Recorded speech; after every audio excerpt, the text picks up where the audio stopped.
Hi, I'm Lori. And I'm Brian, and this is our breakfast blog, Love and Breakfast. And today we headed all the way up into the city and we visited Chris's Pancakes. Chris's Pancakes. So this was a recommendation that came to us from someone who watches the blog for us.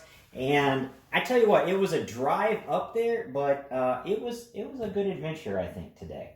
Yeah, we had a hard time finding parking spots, so Brian decided to park somewhere where it said they would tow us. Yes, but don't tell the city of St. Louis. Yeah. Well, yeah.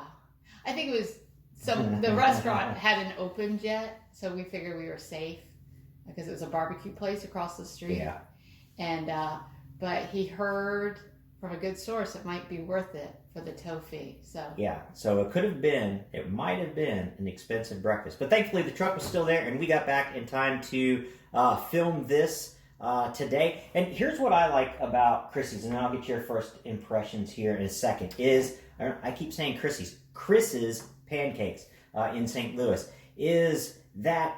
You know, we're trying to tell the story of our neighbors and mom and pop type places, not chains, maybe little local chains in the future. But what's neat about Chris's Pancakes is they have things on the menu that tell the story of St. Louis. So they have plates that are called like the Tower Grove and the Dogtown and things like that. So I just thought that was a really neat kind of I don't want to say gimmick, but just the way that they play off of their heritage there in St. Louis and what we have going on. Because St. Louis is kind of known as a food town. So, anyways, your first impressions. First impression, so a guy, all dressed up, takes us to our table, and we got our cloth napkins and everything.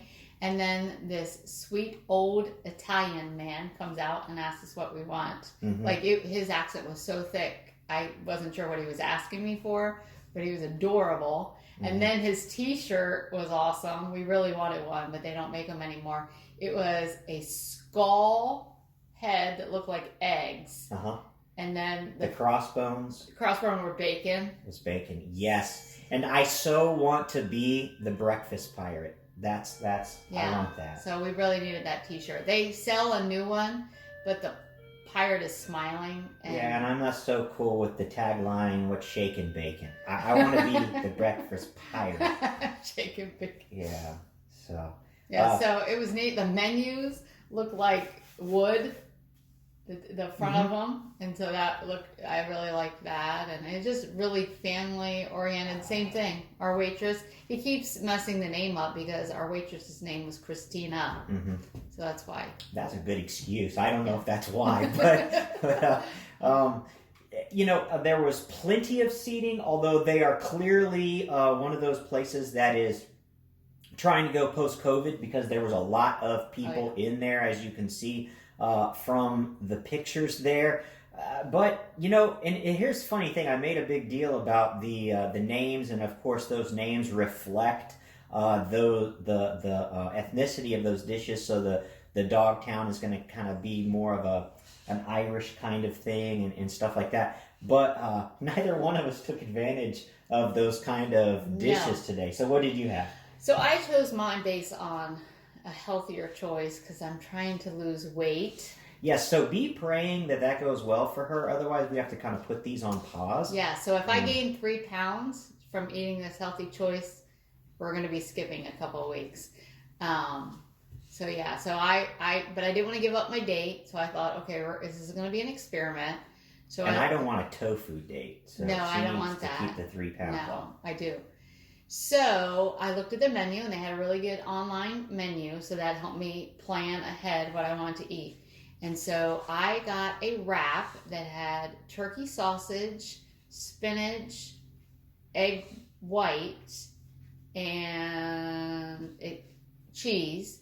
And then it comes with tomatoes, but I don't like tomatoes. So I just asked for that off. And then you could do fruit or hash browns. So I went ahead and got hash browns because I know he loves his hash browns. And he didn't get hash browns with his meal, so I figured he could eat it for me. And I tasted it because I can't go cold turkey on potatoes. Yeah. Well, so I tasted it to see you know, you people could know how awesome they were. Yeah. I did it for you guys. Yeah, and then she may have switched up the pancakes versus French toast versus a wrap today, but the potatoes have been a constant. I can't go cold turkey, people. I can't go cold turkey. On that. So she got the hash browns, and I guess as we transition over to what I ate, the hash browns were pretty crispy on the outside, right? They were good. I think they kind of tried to make them in too big of a lump because they were warm all the way through, for sure. But just some of the places we've been to and reviewed, you know, the crispiness just goes all the way through. Yeah. These I thought could be a little better that way. They were just crispy on the top. Yeah. But I didn't add that to the end because what I had was the stir-fry breakfast. Now, you know, you go to a Chinese restaurant and you can get plain stir-fried rice, you can get pork stir-fried rice. This was bacon stir-fried rice. So first of all, anything you say bacon in the beginning, middle, or end of is going to be awesome. And but yeah, throw this in, chopped up into some stir-fry rice, put 2 over easy eggs on top of that, and then the sauce they had, like a little, I talked to my mother-in-law a second ago, like the little Thai sauce or something like that. It had just the right amount of sweetness with just the right amount of heat, and it made you feel it, and then it left you alone. It was pretty awesome. So, and then it didn't mess up the flavor of your coffee, which she constantly kept filled up. So that was good stuff. Yeah, we had a good time, and she was adorable because she was expecting, and so of course her 3 tables were having a conversation about her new baby coming. Yeah, so the wait staff, even for as busy as it was, and it was really busy, still had time to kind of, you know, converse with you, share a little bit. I mean, we know that she has 2 daughters, and this one on the way is a boy, you know, 5 years later, 5 or 6 years later.